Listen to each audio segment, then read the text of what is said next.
Une ville se construit, mais elle se répare et s'entretient fréquemment. Tous les travaux, les modifications de circulation, les rénovations et aménagements répondent à un objectif: améliorer le cadre de vie.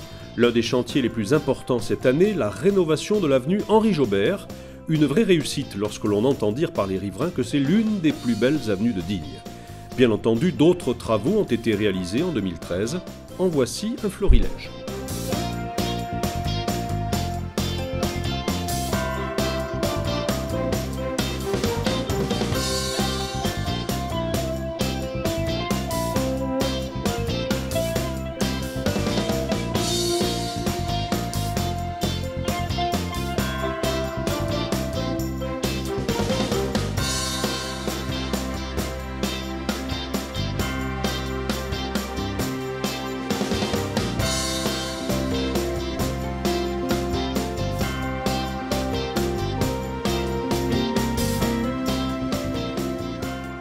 Un grand coup de chapeau aux agents des services techniques municipaux mobilisés à l'approche des fêtes pour illuminer Digne-les-Bains. Ils contribuent mois après mois à entretenir la cité et à l'embellir.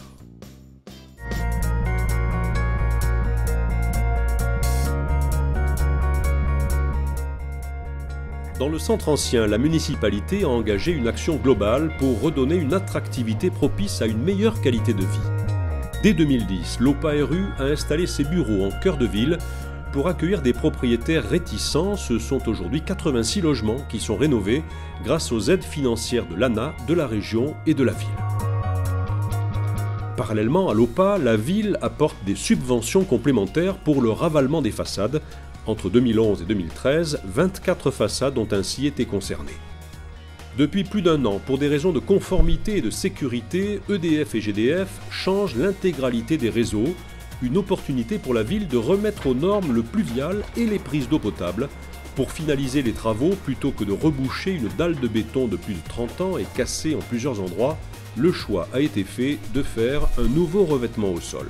L'objectif, c'était de compléter, on va dire, l'OPA-RU qui a été mis en place par la ville sur le logement, par une attractivité plus importante du centre-ville. Aujourd'hui, ces rues, c'est vrai, malheureusement, avaient une image un petit peu vieillissante, puisque les rues piétonnes ont été réalisées en 1979.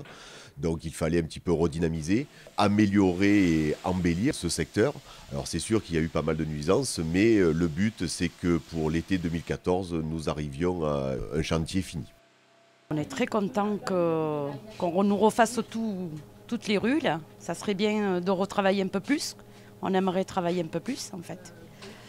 Qu'il y ait plus de monde, plus de commerce ouvert, etc., etc. Mais on voit déjà le changement, quand même. On ne peut pas rénover les rues sans rénover les façades et sans rénover les immeubles et sans rénover les vitrines. Mon souhait pour 2014, c'est que nos confrères, mes confrères commerçants prennent en tête qu'il faut faire un effort pour redynamiser les vitrines, les commerces.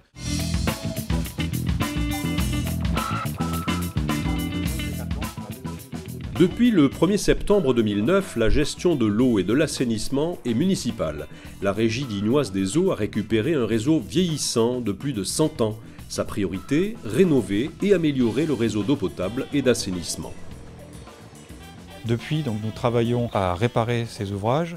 Pour cela, on a lancé des études diagnostiques pour l'eau potable et pour l'assainissement. Alors ces études sont longues, elles vont durer entre 2 et 3 ans. Nous avons démarré cette année la réhabilitation de notre conduite qui nous amène l'eau depuis notre captage de Marcoux jusqu'à Digne. Donc ces travaux sont d'un montant de 3 millions d'euros. Ils vont durer jusqu'à fin 2015 et ils vont nous permettre de réduire considérablement nos fuites sur notre réseau d'eau potable. La conduite d'adduction d'eau de Marcoux, une priorité, c'est l'une des principales lignes d'alimentation en eau potable de la ville qui perd plus d'un tiers de l'eau prélevée. Une rupture de cette conduite priverait d'eau potable toute la commune de Digne et ses environs. En 2013, pour traquer les fuites, plus de 165 km de réseau d'eau ont été quadrillés. La Régie des eaux poursuit l'amélioration de ces ouvrages. Son objectif, donner une eau potable en quantité et d'excellente qualité. La gestion des eaux usées est traitée au même titre afin de préserver au mieux l'environnement. Malgré l'ampleur de la tâche, la facture d'eau reste au cœur des préoccupations en optimisant et en ajustant les achats.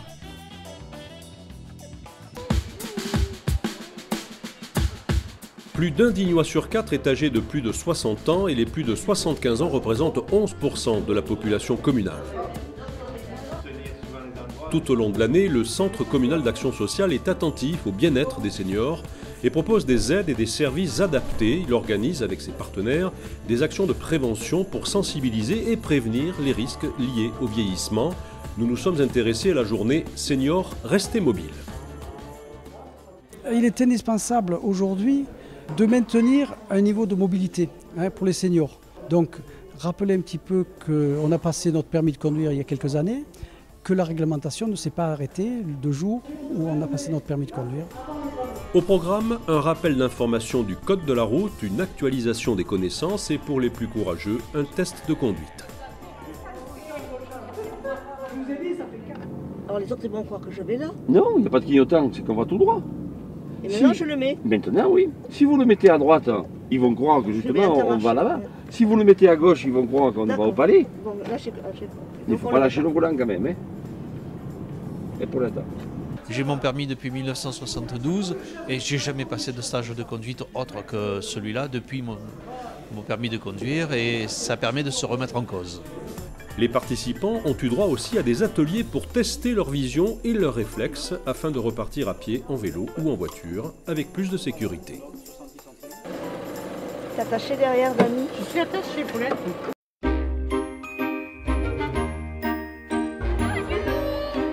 La qualité de ce que vivent les enfants dignois à l'école est une priorité de longue date. À l'école, il y a un lieu dont chacun se rappelle et bien souvent sans souvenir culinaire particulier, c'est la cantine.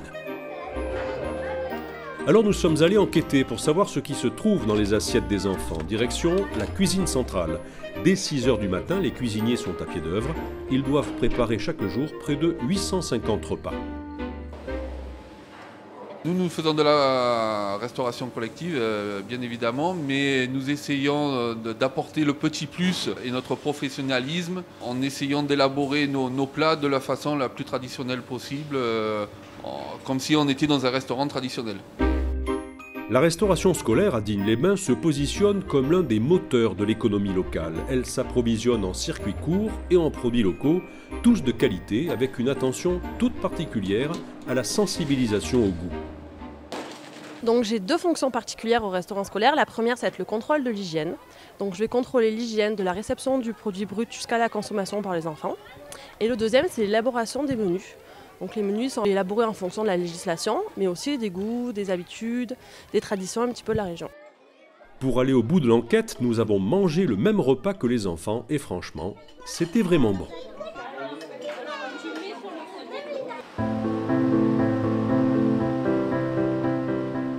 La Bléone, c'est une belle rivière sauvage qui traverse la ville, un lieu de vie et de promenade très fréquenté des Dignois. Pour la deuxième année consécutive, on s'est mobilisé pour l'opération Bléone propre. Le ramassage des déchets s'est effectué sur les rives gauches de la Bléone, dans sa traversée de ville en partant du Palais des Congrès jusqu'au plan d'eau des Ferréoles. Comme l'année précédente, on y a trouvé du plastique, des bouteilles en verre, des briquets, des tissus, des pneus, des bouts de plastique, de carton. L'an passé, plus de 2 tonnes de déchets divers et variés avaient été récoltés, d'où la déception cette année en constatant les incivilités de certaines personnes peu respectueuses de l'environnement. Choisir la facilité, jeter ça dans un courant d'eau plutôt que dans une déchetterie alors que c'est disponible, c'est un peu bête quand même. Donc faire un effort de ce côté-là, ce serait quand même pas mal pour l'environnement et ce serait quand même plus citoyen.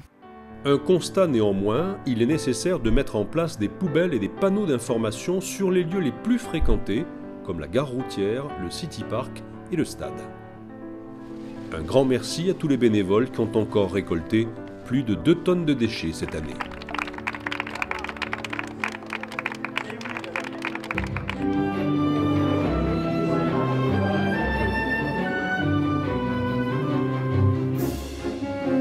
« 16e édition des Journées européennes du patrimoine et nouveau succès, le public était au rendez-vous. Des lieux et des expositions de qualité étaient proposés grâce à un travail de fond et de recherche mené toute l'année pour offrir aux visiteurs plus d'une vingtaine d'animations sur 11 sites différents. Le musée que je ne connaissais pas du tout, vraiment je suis très surpris des toiles que je vois et que j'ai vues sur Toulouse ou sur Paris. Et quand on voit ici, c'est inimaginable. La richesse patrimoniale est très importante à Digne-les-Bains. 2 cathédrales, plusieurs musées, des sites archéologiques, sans oublier la restauration des écrits menée avec soin par le service des archives communales. Exemple, la présentation d'une restauration d'un parchemin en peau de mouton avec un texte en latin qui date de 1312. Autre animation proposée au musée Alexandra David-Nel, un moine tibétain a réalisé une mandala avec du beurre coloré. L'histoire de la commune et les traces de son passé sont une richesse culturelle à conserver et à valoriser afin de les transmettre aux générations futures.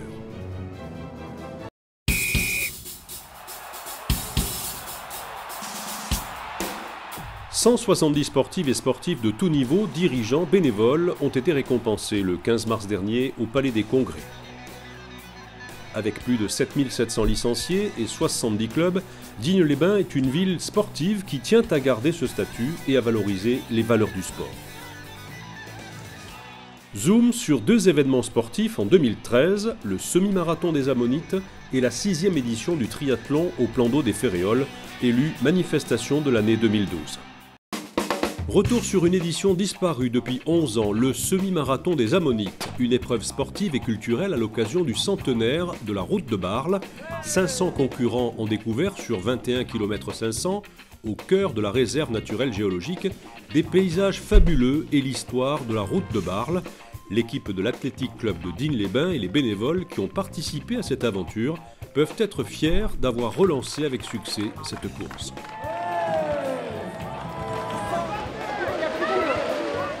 Organisée par le club de triathlon de Digne-les-Bains, cette 6e édition a réuni plus de 250 participants venus des plus grands clubs de la région Provence-Alpes-Côte d'Azur. Ils ont enchaîné 670 mètres de natation, 23 km de vélo, pour finir par 5 km de course à pied.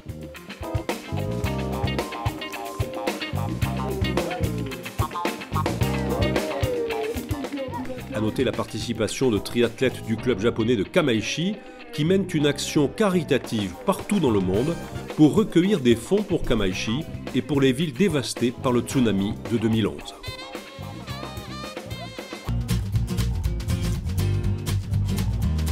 Malgré le froid, les passionnés de voitures d'époque et de rallye sont venus assister au 16e rallye Monte-Carlo historique. Quelques jours auparavant, ils avaient pu approcher les pilotes du 81e rallye Monte-Carlo WRC, la première épreuve du championnat du monde avec à leur tête Sébastien Loeb. Vous savez, je suis un adepte du sport automobile, c'est fabuleux. C'est extraordinaire et je suis très heureux que la ville de Digne ait pu mettre ça en place et surtout le conserve. Il y a une grosse volonté. Environ 300 voitures sont passées devant l'hôtel de ville en direction de la place du Tempinet pour un contrôle horaire. L'occasion de voir de près David et Léna, coéquipiers de Sébastien Loeb et des pilotes de légende tels que Jean Ragnotti. Après ce passage obligé, direction le col du Corobin, pour une spéciale où les passionnés ont célébré le 40e anniversaire de la victoire de la légendaire Alpine Renault.